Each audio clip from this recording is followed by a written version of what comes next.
Ever heard the one about the angry teen who brought about the end of the world? Go fuck yourself. Well, hang on to your holobands and let's recap. 58 years before the Cylons nuke Caprica, Zoe Greystone ran away from home. Her plan was to live on the planet Geminon with her boyfriend and other like-minded monotheists who worship the one true god instead of a bunch of Greek-sounding ones. So say we all. Turns out her boyfriend was a terrorist, part of an extremist cell of monogodders called Soldiers of the One, or the STO. No! Human Zoe died in the explosion, but Zoe's avatar lived on in a virtual teen scene where an average night includes naked dance parties and human sacrifice. Zoe's dad is Daniel Greystone, a super-rich genius who's developing a race of sentient robots to do humankind's dirty work. They're called, wait for it, cybernetic life form node, a Cylon. Daniel and his wife, Amanda, are heartbroken after their daughter's death and seek comfort by digging through her stuff. Lacey is Zoe's BFF. She knows Zoe's avatar still exists in V-World and takes Daniel on a tour. What goes on here? Pretty much anything, no limits. The real Zoe was a smart cookie, and her avatar tells Daniel what she's made of. Shopping records, traffic tickets, restaurant bills, phone records, movie tickets, even prescriptions for birth control. This is why shredders are so important, folks. Daniel is happy to see this version of his daughter, but You're still just an imitation. he snags a copy of Zoe's avatar to bring back to the real world. On Caprica, Daniel meets a Tauron named Joseph Adama. Taurons are old world types who are into facial tattoos and acting tough. They also wear gloves as a sign of mourning. Joseph lost his wife and daughter Tamara in the same explosion that killed Zoe. The two men spend the day smoking and end up broing down at a Bucks game. Daniel tells Joseph he has a way to bring Tamara back using Zoe's avatar program and some old receipts. But the result is disturbing. I don't feel real! And the bromance is off. You're out of your fracking mind. Things get weirder when Daniel puts Zoe's avatar inside his Cylon prototype. The Zobot won't come out to her dad, but calls Lacey instead. I think I'm gonna need your help.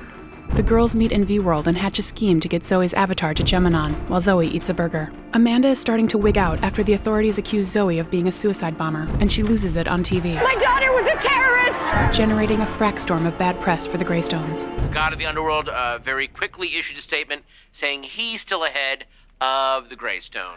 Joseph is going cray-cray, Daddy. thinking that Tamara's avatar is reaching out to him from V-World, and he's been neglecting his son Willie. That's Willie Adama. Ring a bell? Yes, him. Anyway, Lacey goes for lunch at her school principal's house and ends up getting a crash course on group marriage. Hey. Is he like your son? No, this is my husband. Sister Clarice Willow is headmistress by day, STO terrorist cell leader by night, among other things.